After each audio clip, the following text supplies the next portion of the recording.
On today's program, we feature a discourse with prominent Caribbean tea, the Vice Chancellor of the University of the West Indies, the Honorable Rex Nettleford. So don't go anywhere. CaribNation is up next. David Hines, we've been trying for quite some time to catch up with Rex Nettleford. Well, we finally got him, and he's here in the studio with us today. Honorable Rex Nettleford, welcome to CaribNation. It's my pleasure. It's true, we've been trying now for about 3 or 4 years to get you into the studio to talk. Let's go straight to heart matter. I just got back from the Caribbean. We were down there in Jamaica, and I was in St. Lucia. And I talk to people who have something to say or do with policy and identity, and I seem to get the sense that the Caribbean is in trouble, the Caribbean is in crisis. Do you share that view? Yes, of course. We always were in trouble. We always were in crisis and have to be. We are engaged in something very important, and that is, apart from building nations, we are trying to shape a new society, a society which will indeed fulfill many of the things promised to us, first by emancipation over 160 years ago, and by independence, starting with Jamaica and Trinidad in 1962. This is long distance running. It isn't sprinting. And I think people have to remember that. Maybe it speaks to a little bit of our arrogance to believe that we haven't got to walk the path that so many other societies have had to throughout history. And it's going to take a little bit of time for us to really get on the even keel to get where we want to go. So that's what you're seeing. You will have noticed as well that in the middle of all the contrariness, in the middle of all the chaos, there's tremendous energy, and particularly in places like Jamaica and Trinidad and Tobago, and of course Barbados itself has always been seen as sort of Little England with a sort of underlying stability, but that in itself too, that is getting very dynamic, and it is succeeding in many ways. So I like to tell people, particularly visitors, let not your heart be troubled, neither let it be afraid. The path that we have walked, let's talk about the path over the last about 40 years or so since independence in 1962. Has it been a satisfactory walk? Nothing is satisfactory. We have failed in a number of things, and we have succeeded in a number of things, and it makes sense. The fact that I'm here alive to tell the tale is itself an indication that we are still in the struggle. And I regard it as a struggle. Now, we have to remember that we are a people who have come out of 4 centuries of slavery, indentureship, colonialism, and we have to find our own path. The most of the history of the Caribbean, let us not forget, most of the history has been in bondage, and to expect in 38 years to change something which has gone on, all the obscenities of 4 centuries, is asking a little much. This is not an excuse. I am merely stating a fact and a reality which people like myself are too well aware of, and are definitely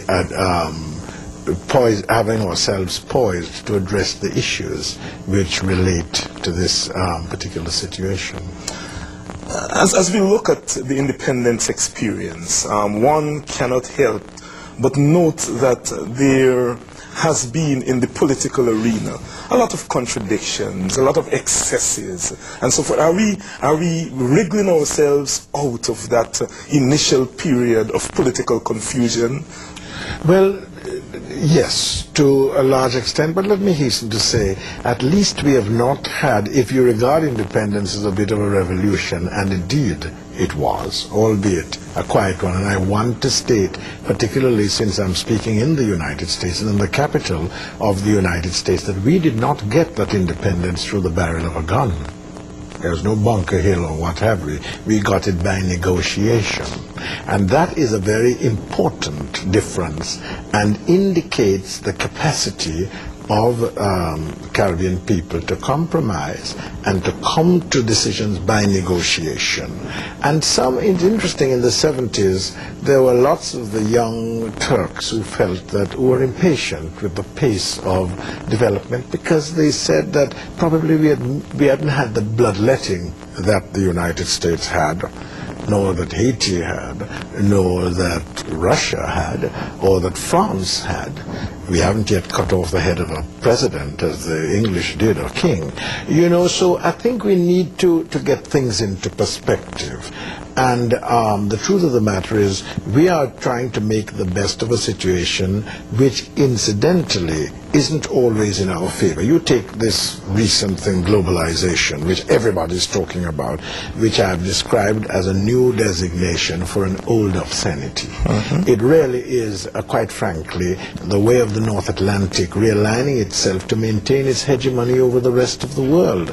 And we in the developing world, as soon as we make a headway, it's the old Sisyphean existence. We roll the stone up the hill, and you know, the next thing we know, force pulls us back three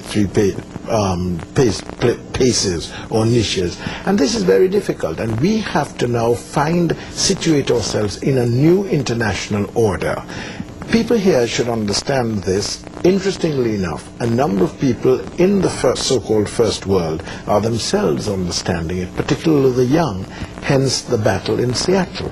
And when the World Bank and the IMF met recently, the demonstrations here in Washington itself against the clear inequities which come out of the arrangements of the WTO in trading, to really keep people like us still on the margin.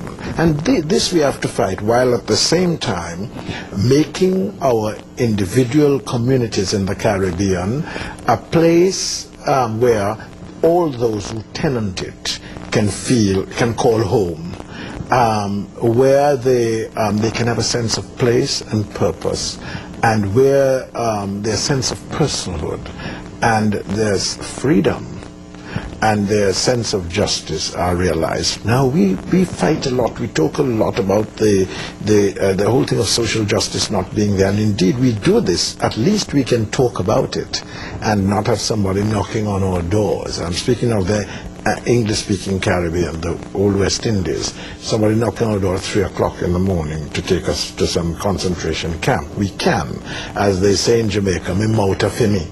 You know, we feel very strongly about this. The talk show, that is something else. I mean, you know, it's fantastic throughout the region.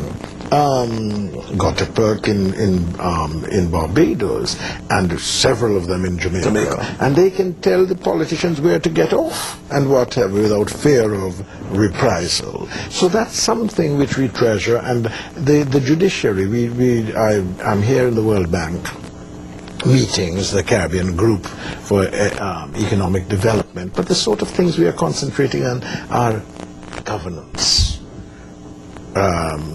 capacity building for the justice sector. These are things which, of course, we try to quantify them. They are unquantifiable, but these are things which people feel very strongly about. And we want to tenant a society which is humane, which is civilized. We are very much into the notion of civil society, but these are things we have to work towards. In a lot of your writings, you have celebrated the working people, the working class, the ordinary toilers in the Caribbean, and the role that they have played in our history, the role they continue to play, and the role that they must play as the Caribbean marches on. Yet, today there seems to be a kind of downplaying of the capacities of the ordinary working people in the Caribbean. Yes, on that you are very right, and yet one could say what is very wrong. You and I are from the cane piece. Most of us are from the cane piece. Lots of us like to forget it, but you know, some of us have come out a little earlier than others. And part of the problem is that the educational system in the past, though it certainly has prepared us to cope with the rest of the world in many respects, in many instances, does not prepare us to cope with ourselves. And so many of us who indeed have come from the cane piece have forgotten about that cane piece. But those of us who can claim some wisdom and some insight into as complex a society as the Caribbean are the legatees. We are people who are the beneficiaries of the wisdom of that very cane piece. And the people from below, as George Lamming describes them, continue to be the source of energy for much that makes sense in the Caribbean. And at strategic points, you will find that those are the people who, in fact, are being looked at now. And we are taking this seriously. Back to the World Bank meeting on questions of governance and whatever. We are talking about partnerships, government and the community, the private sector so-called and the community. The community has to be brought into the center of the cosmos, as it were. And we have a lot to learn from those ordinary people, the vast majority of people who have migrated from the English-speaking Caribbean to have all come from the cane piece. You know, these are, and they, many of them have acquitted themselves admirably, using their wits, of course, and their wit and their wits and hard work. What I would like to see more of is the application of that hard work and that energy, more of that back home. Truth is that the society is limited, restricted. There are more opportunities now than when I was a boy, but even so, still limited. And the level of dissatisfaction and disillusionment is itself a function of the progress we have made. You know, you introduced me as the Vice Chancellor of the University. Well, really, when I was a youngster, nobody could come to my school and tell me that one day you may be the Vice Chancellor of the University of the West. That just was not in your mind. Or you could be the Governor General or the Governor or the Prime Minister or what have you. Things have changed. And we tend to indulge this blasé sophistication and say nothing has changed. A great deal has changed. What has not happened is that the infrastructural imperatives have not kept up with the progress that has been made otherwise. And people are far more sensible, far more informed about the world, about society, about the potential, their own creative potential, and therefore become very impatient with all obstacles which are in their way. And that is what, and that tension which exists throughout the region, we have to make sure that it remains a creative tension rather than a big one. And we are in danger of it becoming disintegrative. And this is a tremendous challenge for political leaders, not only political leaders, but leaders of all kinds, wherever they are placed in the society. As we talk about the energy in the Caribbean, the creativity in the Caribbean, is there something that we can call and feel and touch as a Caribbean culture? Oh Lord, undoubtedly.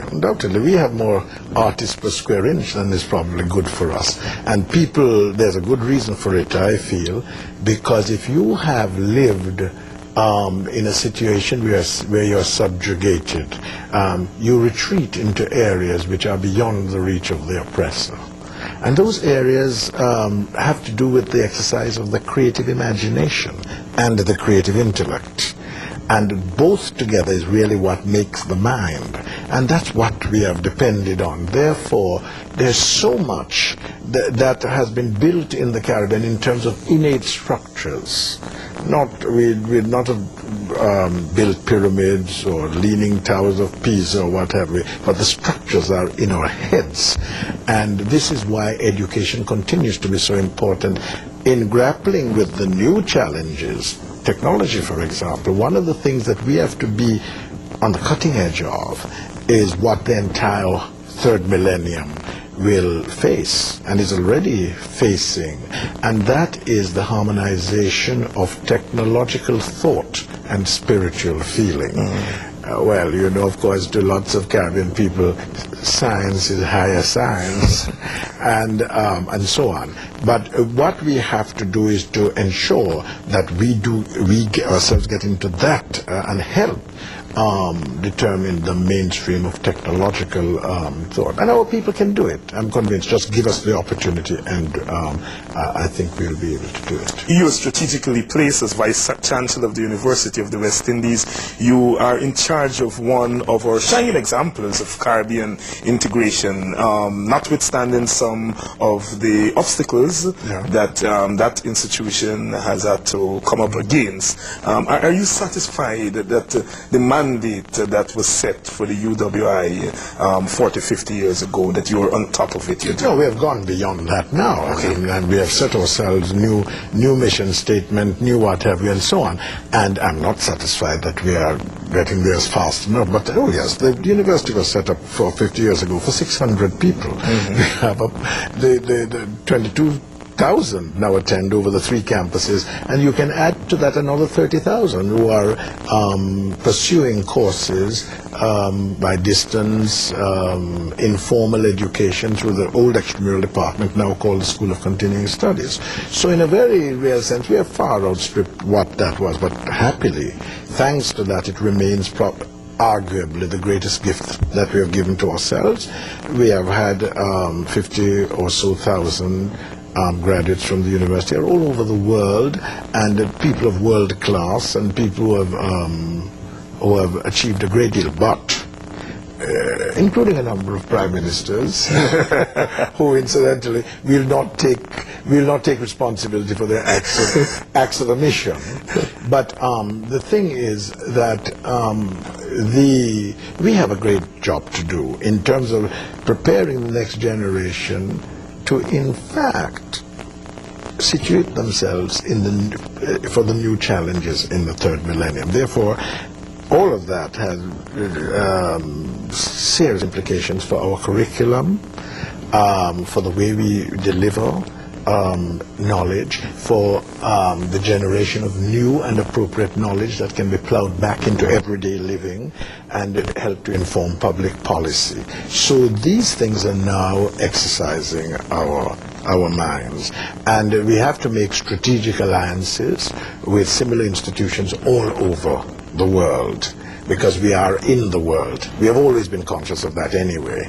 And the thing is, we have changed our own concept of ourselves. We no longer think of ourselves as an elitist joint, precariously perched at the apex of some stolid pyramid. No, we're more of a hub in a network of tertiary institutions, and we have taken some positive steps in that regard. There is the Association of Caribbean Tertiary Institutions, which take in community colleges, teachers' colleges, and what have we, and through the mechanisms of articulation and accreditation, there are links with the University of the West Indies. So we are all over and everywhere, and the whole idea is to help develop an articulated system of education that will produce for the region skills which are constructive, creative, integrated, rounded, that kind of thing.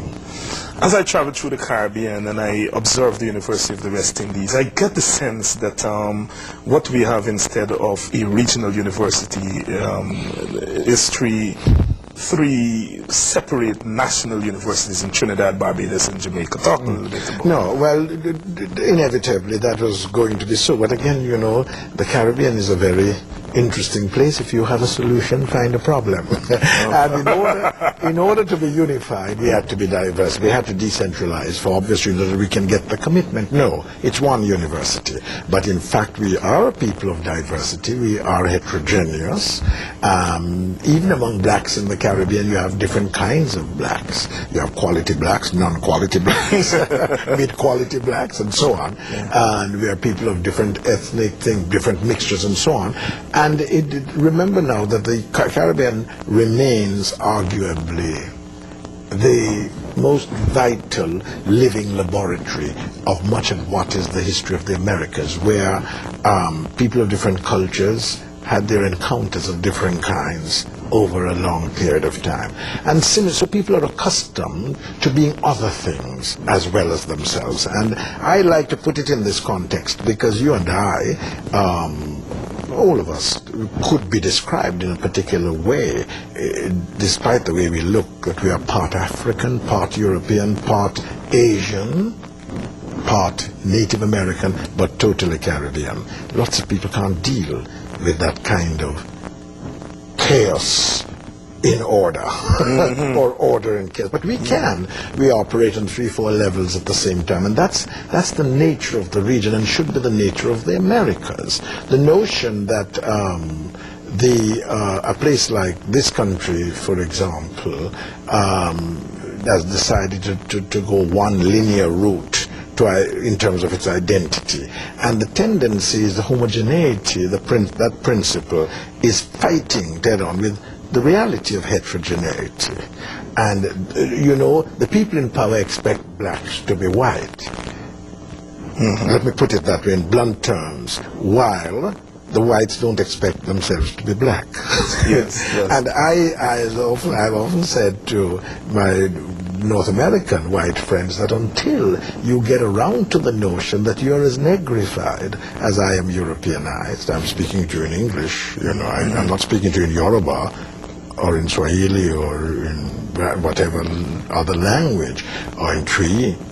Until they can come to terms with the notion that they are as negrified as people like us are Europeanized, there will be no peace in the land, really. And I think in the Caribbean, I've often put it another way, thanks to M.G. Smith and his great work on cultural pluralism, that in the Caribbean, we have come to understand what it is to live together rather than side by side.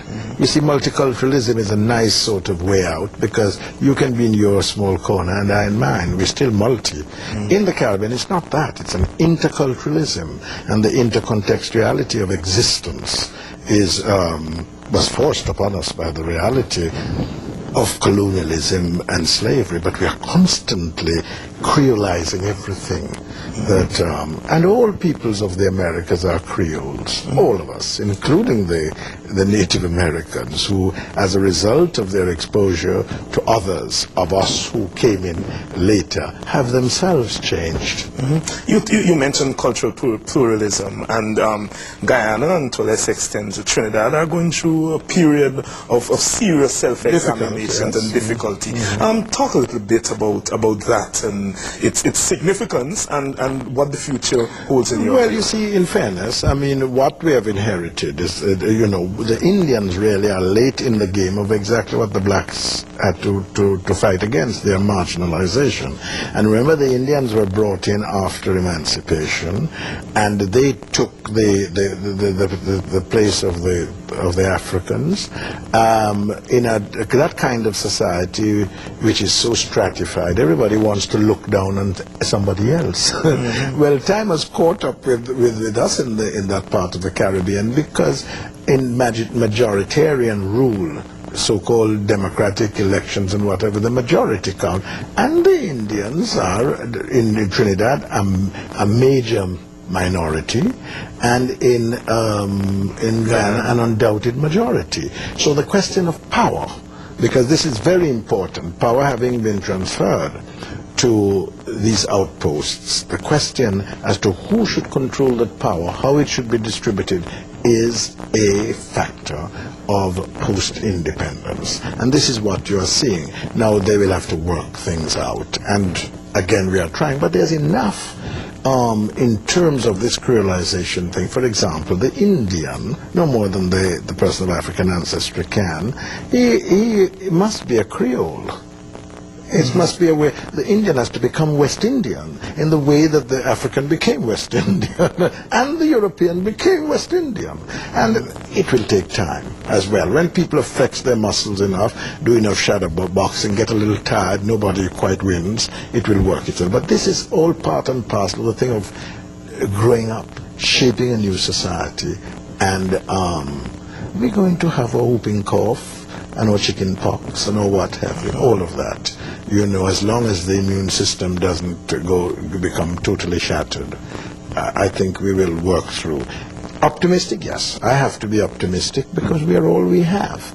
And you know that old injunction of Marcus Garvey, who in 1937 said it to West Indians he met in Menelik Hall in Nova Scotia.